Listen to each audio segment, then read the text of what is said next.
നമസ്കാരം. അഗ്മയുടെ entomology lecture സീരീസിലെ രണ്ടാമത്തെ ലെക്ചറിൻ്റെ രണ്ടാമത്തെ ഭാഗത്തിലേക്ക് എല്ലാവർക്കും സ്വാഗതം. സോ ക്ലാസ്സിലേക്ക് കടക്കുന്നതിന് മുൻപാകെ ഒരു കാര്യം പറഞ്ഞിട്ട് തുടങ്ങാമെന്ന് വിചാരിക്കുന്നു. അതായത് ഈ ലെക്ചറിൻ്റെ രണ്ടാമത്തെ ഭാഗം, അതായത് ഇപ്പം നമ്മൾ എടുക്കാൻ പോകുന്ന ക്ലാസ് ശരിക്കും പറഞ്ഞാൽ 19-ാം തീയതി ആയിരുന്നു റിലീസാകേണ്ടിയിരുന്നത്. പക്ഷേ കുറച്ച് ടൈമിൻ്റെ പ്രശ്നങ്ങളും കുറച്ച് തിരക്കുകളും മൂലം അതൊന്ന് എക്സ്റ്റെൻഡ് ആയിട്ട് ഇന്നാണ് റിലീസ് ചെയ്യാൻ പറ്റിയത്. സോ അതുകൊണ്ട് ആദ്യം തന്നെ അതിന് ക്ഷമ ചോദിച്ചുകൊള്ളുന്നു.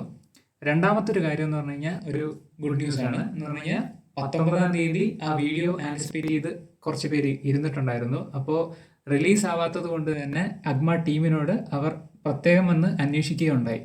അപ്പോൾ അതിൽ ഞങ്ങൾക്ക് വളരെയധികം സന്തോഷമുണ്ട്. ഞങ്ങളുടെ ടാർഗറ്റ് ഗ്രൂപ്പിലേക്ക് ഞങ്ങളുടെ വീഡിയോസ് എത്തുന്നുണ്ടെന്നും അവരത് ആൻറ്റിസിപ്പേറ്റ് ചെയ്തിരിക്കുന്നുണ്ടെന്നും അറിഞ്ഞതിൽ വളരെയധികം സന്തോഷം.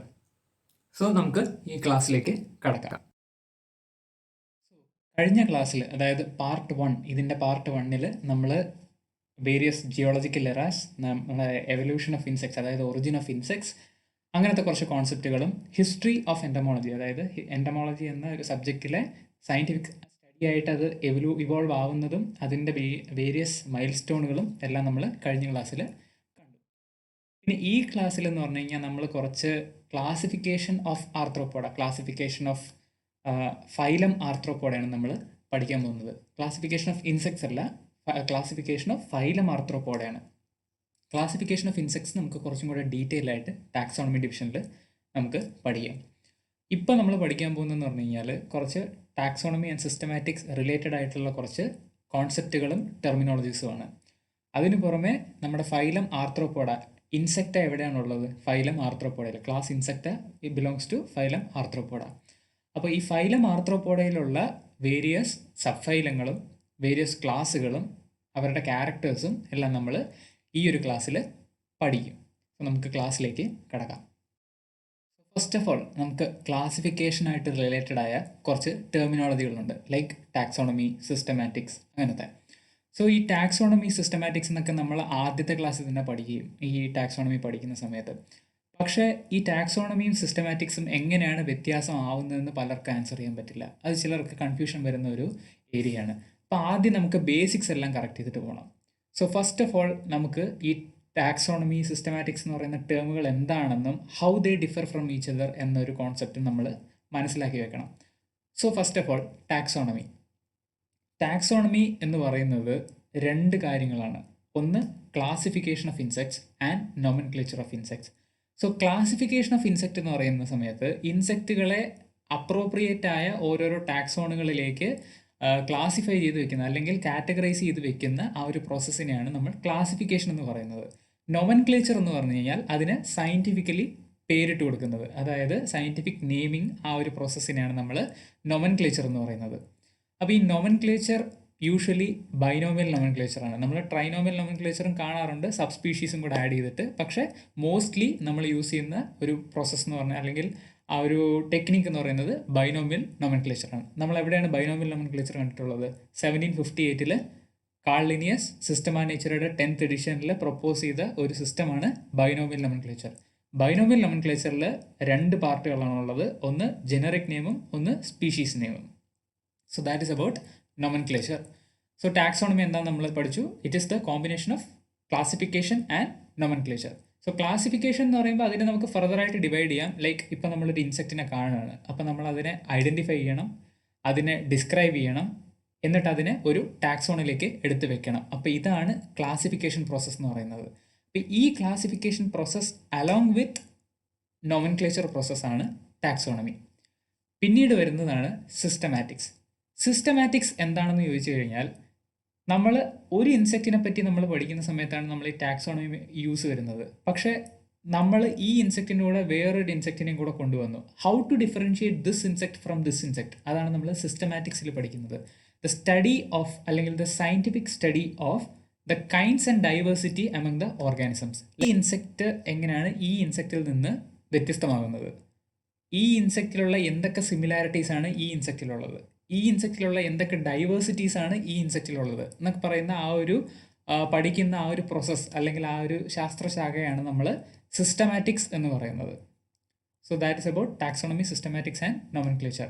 പിന്നീട് ഉള്ളൊരു ഇമ്പോർട്ടൻറ്റ് കോൺസെപ്റ്റ് എന്ന് പറഞ്ഞു കഴിഞ്ഞാൽ taxonomy is a part of systematics. അതായത് ടാക്സോണമി പ്ലസ് ഫൈലോജനിയാണ് സിസ്റ്റമാറ്റിക്സ്. ഫൈലോജനി എന്താണെന്ന് ഞാൻ പറഞ്ഞുതരാം. So please know taxonomy plus phylogeny is systematics, whereas taxonomy is classification plus nomenclature.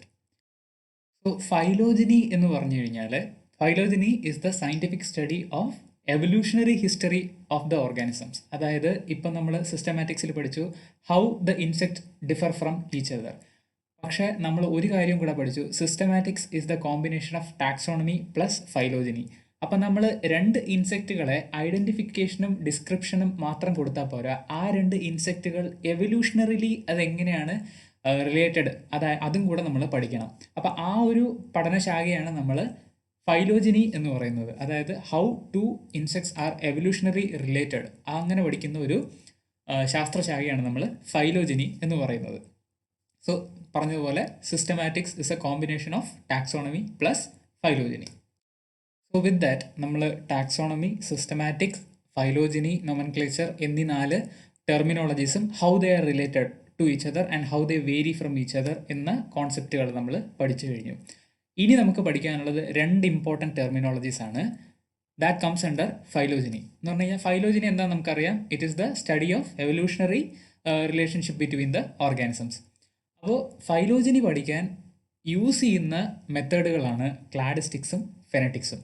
ഇത് കൂടാതെ എവല്യൂഷണറി സിസ്റ്റമാറ്റിക്സ് അഥവാ എക്ലസ്റ്റിക്സ് എന്ന് പറയുന്ന വേറൊരു ശാസ്ത്രശാഖയും കൂടെ ഉണ്ട്. പക്ഷേ അതിനെക്കാട്ടും ഇമ്പോർട്ടൻ്റ് ആയിട്ട് നമുക്ക് പഠിക്കാനുള്ള 2 ശാസ്ത്രശാഖകളാണ്, ഒന്ന് ക്ലാഡിസ്റ്റിക്സും ഒന്ന് ഫെനറ്റിക്സും. അപ്പം മെയിൻലി ഇവർ തമ്മിൽ എങ്ങനെയാണ് ഡിഫർ ചെയ്യുന്നതെന്ന് മാത്രം നമുക്ക് നോക്കിയിട്ട് പോവാം.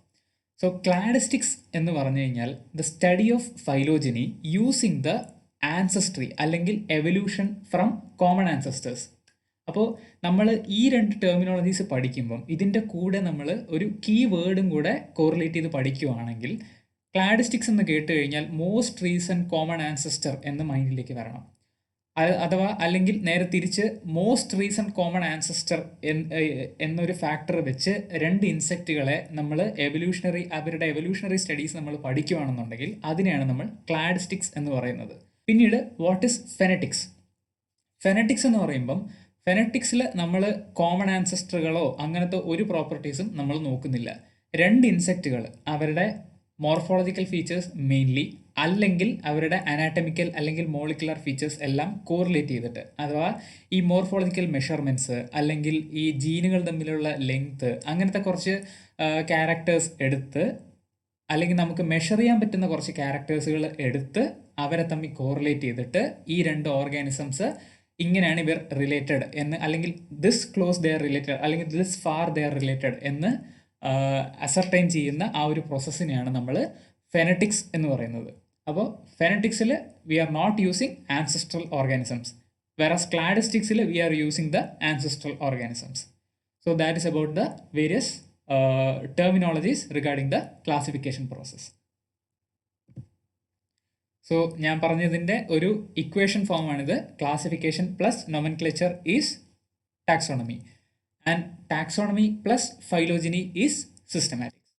ഇത് വളരെ ഇമ്പോർട്ടൻ്റ് ആയ ഒരു കോൺസെപ്റ്റാണ്, ജസ്റ്റ് കീപ് ഇൻ മൈൻഡ്. ഇനി നമ്മൾ പഠിക്കാൻ പോകുന്നത് 3 കാര്യങ്ങളാണ്. അതായത് ഫൈലോജനി നമ്മൾ പഠിക്കുന്ന സമയത്ത് there are 3 things which we need to study. അതായത് what are monophyletic groups, what are paraphyletic groups and what are polyphyletic groups. So ഇത് പലർക്കും കൺഫ്യൂഷൻ വരുന്ന ഒരു ഏരിയ ആണ്. അപ്പോൾ നമുക്കതൊന്ന് കുറച്ച് ഡീറ്റെയിൽ ആയിട്ട് പഠിച്ചിട്ട് പോവാം. സോ ഈ 3 ഫിഗറുകൾ നമുക്ക് മനഃപ്പാഠമാക്കാൻ കഴിഞ്ഞാൽ നമുക്ക് ഈ 3 കോൺസെപ്റ്റുകൾ പെട്ടെന്ന് പഠിക്കാൻ സാധിക്കും. അപ്പോൾ ഫസ്റ്റ് ഫിഗർ നമ്മൾ നോക്കുക, അതായത് മോണോഫൈലറ്റിക് ഗ്രൂപ്പ് എന്താണെന്ന് നമ്മളിപ്പോൾ പഠിക്കാൻ പോവാണ്. സോ എയിൽ നിന്ന് 2 ഓർഗാനിസംസ് ഉണ്ടാവുകയാണ്. എ എന്ന കോമൺ ആൻസസ്റ്ററിൽ നിന്ന് ബി എന്നും ഐ എന്നും പറയുന്ന 2 കോമൺ ആൻസസ്റ്ററുകൾ, അതായത് 2 ഓർഗാനിസംസ് ഉണ്ടാവുകയാണ്. അപ്പോൾ ഈ ബിയിൽ നിന്ന് സി എഫ് എന്ന് പറയുന്ന 2 ഓർഗാനിസംസ് ഉണ്ടാവുന്നു. അത് ഫർദർ ഡിഫറൻഷിയേറ്റ് ചെയ്ത് സി ഡി ഇ ആവുന്നു, എഫ് എന്ന് പറയുന്നത് ജി എച്ച് ആവുന്നു. സോ 1 ഓർഗാനിസം, ആ ഓർഗാനിസത്തിൽ നിന്നുണ്ടാകുന്ന എല്ലാ ഡിസെൻഡൻസിനെയും കൂടെ ചേർത്ത് വിളിക്കുന്ന പേരാണ് മോണോഫൈലറ്റിക് ഗ്രൂപ്പ്സ്. അതായത് one common ancestor and all the descendants. ഇതിനെയാണ് നമ്മൾ മോണോഫൈലറ്റിക് ഗ്രൂപ്പ്സ് എന്ന് പറയുന്നത്. രണ്ടാമത് what are polyphyletic groups. So നമ്മൾ ആ ഒരു ഡിവിഷൻ പ്രോസസ്സ് നമുക്കിവിടെ കാണാം.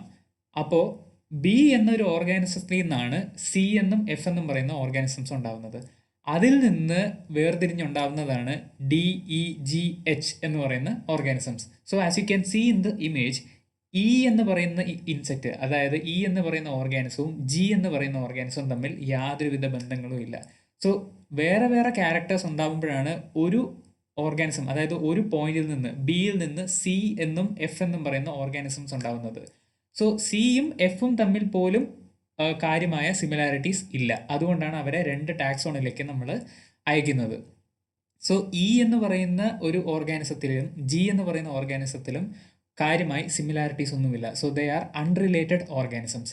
പക്ഷേ they share the one common ancestor. So അങ്ങനെ വരുന്ന ഒരു ഗ്രൂപ്പിനെയാണ് നമ്മൾ പോളിഫൈലറ്റിക് ഗ്രൂപ്പ് എന്ന് പറയുന്നത്.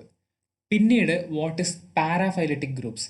സോ ഇവിടെ നമുക്ക് കാണാം എ എന്ന ഓർഗാനിസത്തിൽ നിന്ന് ബി എന്ന ഒരു ഓർഗാനിസവും ഐ എന്നൊരു ഓർഗാനിസവും ഉണ്ടാകുന്നു. പക്ഷേ ഇവിടെ നമ്മൾ ഒരു ലൈൻ, ഒരു സൈഡ് ചെയിൻ മാത്രമേ നമ്മൾ കൺസിഡർ ചെയ്യുന്നു. അതായത് ഇവിടെ നമ്മൾ കോമൺ ആൻസസ്റ്റർ നമ്മൾ എടുക്കുന്നുണ്ട്, പക്ഷേ എല്ലാ ഡിസെൻഡൻസിനെയും നമ്മൾ എടുക്കുന്നില്ല. അതായത് ഇവിടെ ബി എന്നൊരു ഡിസെൻഡൻറ്റിനെ നമ്മൾ കൺസിഡർ ചെയ്യുന്നില്ല. Only we are taking some of the descendants. So one common ancestor and some of its descendants are taken together to form a paraphyletic group. അതായത് ഒരു സൈഡ് ചെയിൻ പോലുള്ളൊരു എൻറ്റിറ്റിയാണ് paraphyletic groups. Whereas in monophyletic groups നമ്മൾ ഒരു common ആൻസസ്റ്ററേയും എല്ലാ ഡിസെൻഡൻറ്റിനെയും നമ്മൾ എടുക്കുമ്പോഴാണ് അത് മോണോഫൈലറ്റിക് ഗ്രൂപ്പ് ആവുന്നത്. So that's how they differ from each other. പിന്നീട് ഒരു ഇമ്പോർട്ടൻറ്റ് പോയിന്റ് എന്ന് പറഞ്ഞു കഴിഞ്ഞാൽ monophyletic groups and polyphyletic groups are called otherwise together called as holophyletic groups. ഇതാണ് അതിൻ്റെ ഡെഫിനിഷൻസ്. മോണോഫൈലറ്റിക് ഗ്രൂപ്പ്സ് എന്ന് പറഞ്ഞു കഴിഞ്ഞാൽ group of organism descended from a single ancestor. അപ്പോൾ ഒരു ആൻസസ്റ്ററിൽ നിന്നുണ്ടാവുന്നതും അതിൻ്റെ എല്ലാ ഡിസെൻഡൻറ്റിനെയും കൂടെ ചേർത്ത് വിളിക്കുന്ന പേരാണ് മോണോഫൈലറ്റിക് ഗ്രൂപ്പ്. പോളിഫൈലറ്റിക് ഗ്രൂപ്പ് എന്ന് പറഞ്ഞു കഴിഞ്ഞാൽ unrelated organism descended from one ancestor, one common ancestor. അതാണ് polyphyletic group. Whereas what is paraphyletic group? Most common recent ancestor plus some of its descendants. അതാണ് പാരാഫൈലറ്റിക് ഗ്രൂപ്പ്. സോ ഇവിടെ നിന്ന് നമ്മൾ phylum ആർത്രോപോഡയുടെ phylogenetic analysis നടത്താൻ പോവുകയാണ്. Along with that നമ്മൾ ഒരു practical application of previously learned concept, അതായത് മോണോഫൈലറ്റിക് പാരാഫൈലറ്റിക് എന്തൊക്കെയാണെന്ന് നമുക്ക് ഒന്ന് ട്രൈ ചെയ്ത് നോക്കാം, ഇതിൽ നിന്ന് കണ്ടുപിടിക്കാൻ പറ്റുമെന്ന്. ഫൈലം ആർത്രോപോഡ എന്ന് പറഞ്ഞു കഴിഞ്ഞാൽ അതൊരു ടാക്സോൺ ആണ്. ഈ ഫൈലം, ക്ലാസ്, സബ് ഫൈലം എന്നൊക്കെ പറയുന്നത് ഒരു ടാക്സോൺ ആണ്. What is A taxon? Taxon എന്ന് പറഞ്ഞു കഴിഞ്ഞാൽ it is A taxonomical rank. അതായത് ഒരു ഹയറാർക്കിയിലെ ഒരു റാങ്കിനെയാണ് നമ്മൾ ടാക്സോൺ എന്ന് പറയുന്നത്. ഫോർ എക്സാമ്പിൾ ഒരു ഇൻസ്റ്റിറ്റ്യൂട്ടിലെ ജനറൽ മാനേജർ, അസിസ്റ്റന്റ് മാനേജർ എന്നൊക്കെ പറയുന്നത് ഓരോ റാങ്കുകളാണ്. അതുപോലെ ഒരു ടാക്സോണമിക്കൽ റാങ്ക് ആണ് ടാക്സോൺ. സോ അതുപോലൊരു ടാക്സോണായ ഫൈലം ആർത്രോപോഡയിൽ നിന്ന് രണ്ട് ഗ്രൂപ്പ് ഓഫ് ഓർഗാനിസംസ് ഡിവൈഡ് ചെയ്തുണ്ടാവുകയാണ് because of the difference in characters. അപ്പോൾ ഇവരെ നമുക്ക് രണ്ട് group of organisms sharing the same common ancestor can be called as a clade. അപ്പോൾ അവരെയാണ് നമ്മൾ ക്ലേഡ് എന്ന് വിളിക്കുന്നത്. അപ്പോൾ ഫോർ എക്സാമ്പിൾ ഇപ്പം നമുക്ക് അടുത്തൊരു സ്റ്റെപ്പിലോട്ട് പോകുമ്പോൾ അരാക്നാരിയയിൽ നിന്ന് വേർതിരിഞ്ഞുണ്ടാകുന്ന രണ്ട് സബ് ഫൈലംസ് ആണ് ട്രൈലോബിറ്റോമോർഫ എന്ന് പറയുന്ന ട്രൈലോബിറ്റയും ചെലിസറാറ്റ എന്ന് പറയുന്ന വേറൊരു സബ് ഫൈലം. അപ്പം ഇവർ രണ്ടുപേരും ഒരു ക്ലേഡാണ് because they have a common ancestor. അപ്പോൾ അതാണ് വാട്ട് ഇസ് എ ക്ലേഡ് എന്ന് പറയുന്നത്. പിന്നീട് അരാക്നാറ്റ എന്ന് പറയുന്ന ഒരു ഗ്രൂപ്പ് ഓഫ് ഓർഗാനിസത്തിൽ നിന്ന് രണ്ട് സബ് ഫൈലംസ് ഉണ്ടാവുന്നു. ദാറ്റ് ഇസ് ട്രൈലോബിറ്റ അല്ലെങ്കിൽ ട്രൈലോബിറ്റോമോർഫ, രണ്ടാമത്തത് ചെലിസറാറ്റ. സിമിലർലി ആർത്രോപോഡയിൽ നിന്നുണ്ടാവുന്ന രണ്ടാമത്തെ ക്ലേഡാണ് മാൻഡിബുലാറ്റ. ഈ മാൻഡിബുലാറ്റയിൽ നിന്ന് 3 സബ് ഫൈലംസ് ഉണ്ടാവുന്നു. ഒരു സബ് ഫൈലം ക്രസ്റ്റേഷ്യ, പിന്നീട് ഉണ്ടാകുന്ന ഒരു ക്ലേഡിൽ നിന്ന് പിന്നെയും 2 ബ്രാഞ്ചിങ് ഉണ്ടാകുന്നു. അതിൽ നിന്ന് ഒന്നുണ്ടാവുന്നത് മിരിയാപോഡ, രണ്ടാമത് വരുന്നത് Insecta. It is called as Hexapoda. അതായത് സബ് ഫൈലം ഹെക്സാപോഡയിലാണ് ഇപ്പം ഇൻസെക്റ്റുകളുള്ളത്, യൂണിറാമിയൽ അല്ല.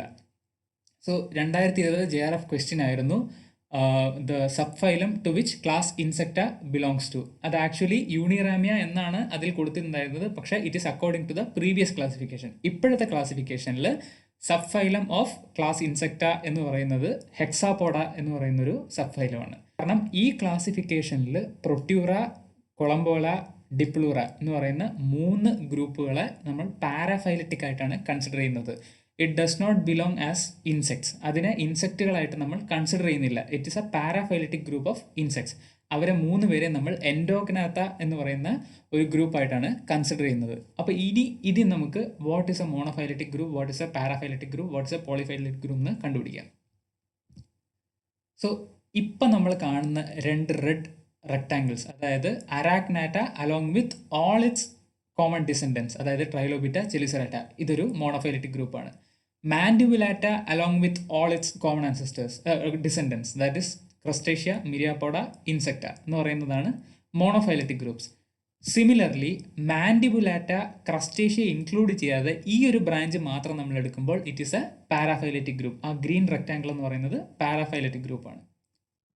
സിമിലർലി ക്രസ്റ്റേഷ്യ, ചെലിസറാറ്റ ഒരു ബന്ധവുമില്ലാത്ത അൺറിലേറ്റഡ് ആയ ഓർഗാനിസംസ് ആണ്, പക്ഷേ they have a common ancestor.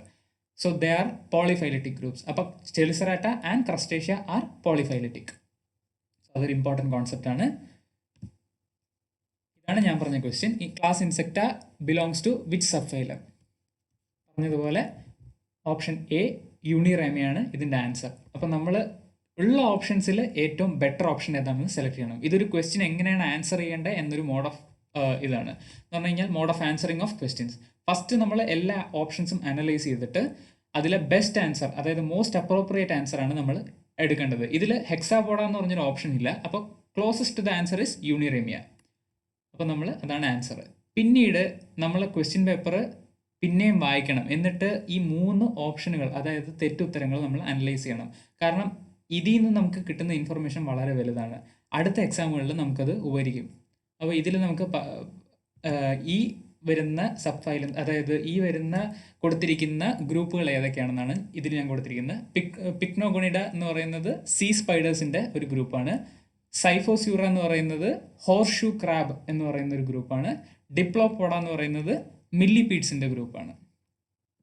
So ഇതൊക്കെയാണ് ആ ഓർഗാനിസംസ്. മേളിൽ കാണുന്നത് സീ സ്പൈഡേഴ്സ്, രണ്ടാമത് വരുന്നത് ഹോർഷൂ ക്രാബ്സ്, പിന്നീട് വരുന്നത് മില്ലിപീഡ്സ്. എൻഡമോളജി നമ്മൾ പഠിക്കുമ്പം ഓരോരോ ഇൻസെക്റ്റുകളെയും അല്ലെങ്കിൽ ഓരോ ഓർഗാനിസത്തിനെയും നമ്മൾ പഠിക്കുമ്പം വിഷ്വലി പഠിക്കുന്നതായിരിക്കും കുറച്ചും കൂടെ നമുക്ക് തലയിൽ രജിസ്റ്റർ ചെയ്യാൻ പറ്റുന്നത്. അതുകൊണ്ട് whenever you get an opportunity നെറ്റിൽ സെർച്ച് ചെയ്ത് അവരുടെ വിഷ്വൽസ് തലയിൽ ഫീഡ് ചെയ്ത് വെക്കുക. അപ്പോൾ it will help you to understand in a very efficient way.